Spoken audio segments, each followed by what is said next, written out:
Tonight on The Story, everybody, the chairman of the Senate Judiciary Committee, Lindsey Graham, is here.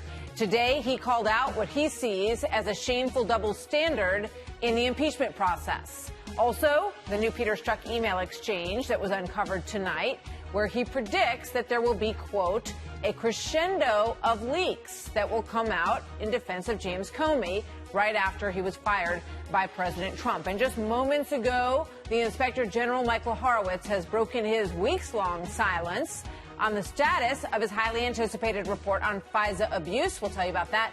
Greg Jarrett is going to be here as well. Also, he will join us on the subject of the meetings that Attorney General Barr has been having overseas and some of the feedback on what's going on there. So good evening, everybody. I'm Martha McCallum, and this is The Story. If we were doing this, you'd be beating the shit out of us. I think if a Republican were doing to a Democrat what we're doing, you would be all over me. And I think it says a lot about people in your business, with all due respect. Senate Judiciary Committee Chairman Lindsey Graham joins me now. Senator, good to see you. You're pretty fired up in there. What had you feeling so passionate this afternoon? This is still America, I hope. You know, everybody in America deserves due process, including Donald Trump. What's happening in the House should worry every American about the future of the presidency. They had an impeachment inquiry vote, and it failed. 130-something Democrats voted against an impeachment inquiry, so they've started this behind closed doors process. It's not going through the Judiciary Committee, it's in the Intel Committee. They're interviewing people behind closed doors. The president can't confront his accusers, and Democrats are selectively leaking out information to drive down his poll numbers. This is a sham. Every American should be bothered by what they're doing to President Trump. And my resolution today calls on the House to embrace the process that was given to President Clinton, the ability to call witnesses on your behalf and to ask questions of your accusers. And by the way, who the hell is the whistleblower and when are we going to know and what's their bias? So, yeah, I was fired up because whether you like President Trump or not, what they're doing to him is basically un-American. All right. So a number of the questions, and one of the questions that I think, got you incensed in there today was the comparison to the way the process went back in 1998 with Bill Clinton. And going back to then, you said the depositions, I think, will determine whether or not we go forward with the hearings. And I think that that's a very smart thing to do. So the question is, what's the difference? How is the process different now? Well, in October of 1998, the House as a whole voted to open up an inquiry. We had 31 Democrats on record authorizing the House to hold hearings. We did have depositions, but President Clinton was included completely. The bottom line is you can have depositions outside of public, but the entire impeachment process was in public. Ken Starr spent 5 years investigating Bill Clinton. He testified before the Senate Judiciary Committee, before the whole country, was asked questions under oath. President Clinton was given the ability to call witnesses on his behalf and to cross-examine those who accused him of misdeeds. None of that exists. They had an impeachment inquiry vote, and it went down in flames. This is a shadow substitute. A transparent process was shot down, and you got now, I think, a closed-door process. All the difference in the world. So I guess one of the things that people on your side of the aisle are asking about what happens now is you have this resolution, people are signing on to it, but what changes in the process? Because you have said not too long ago, let's get Kurt Volker in and let's have him testify in public on the Senate side. Yeah. Even Rudy Giuliani, you mentioned today, people don't understand his side of the story, and he's getting piled on in these hearings as well. Can you make that happen? Well, here's the point. I'm trying to stop what I think is a political hit job on President Trump.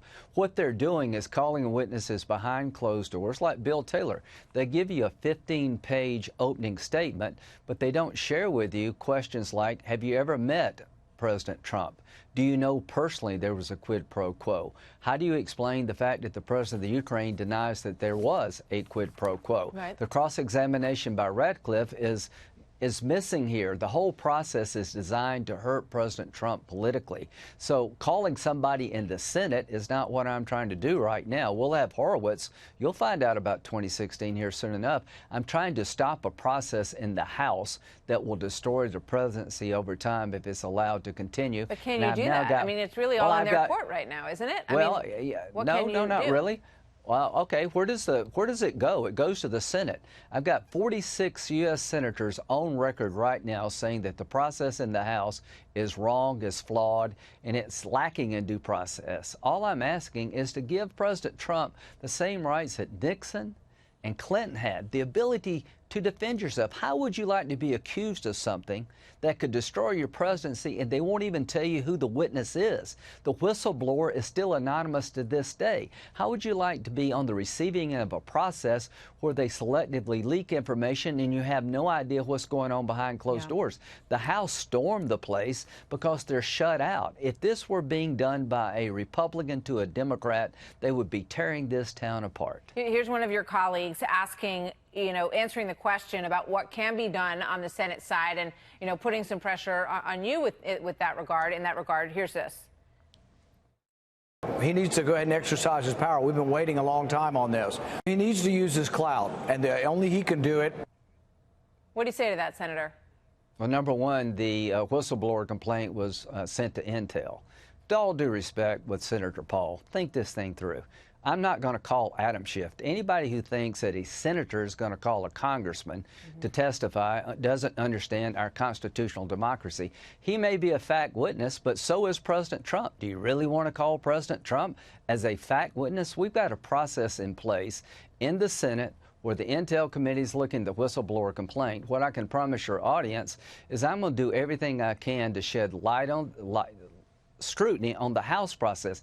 Every Republican should be behind my resolution, and hopefully some Democrats condemning what I think is a kangaroo court in the House. What does it matter? If we can get enough senators to say we don't believe the process in the House is legitimate, I will move to dismiss any article of impeachment that comes out of this sham process. That's why this is important. You pointed out today a couple of times that you're not making a judgment on whether or not the president did or did not do anything wrong. Right, I am. I'm telling the whole world the phone call is just fine. I've seen no evidence of misconduct, but I'm speaking for myself. The resolution is condemning the House process. That's fundamentally flawed. It lacks due process, and it's completely different than what Clinton was able to do when Republicans were in charge. Before I let you go, one quick question. This is a headline from Bloomberg today. John Bolton's silence hangs over impeachment inquiry. A lot of people speculating about which way he may go in this when his testimony comes out. Do you have any thoughts on that? Yeah, I can tell you in about 30 seconds. As far as, okay, quid pro quo means, if you do something for me, I'll do something for you. It's kind of a threat. The president of the Ukraine has said he was not threatened by President Trump regarding conducting an investigation tied to accepting military aid. At the time of the phone call, they didn't even know that the aid was suspended. So I don't care what Bolton says. I don't care what Taylor says.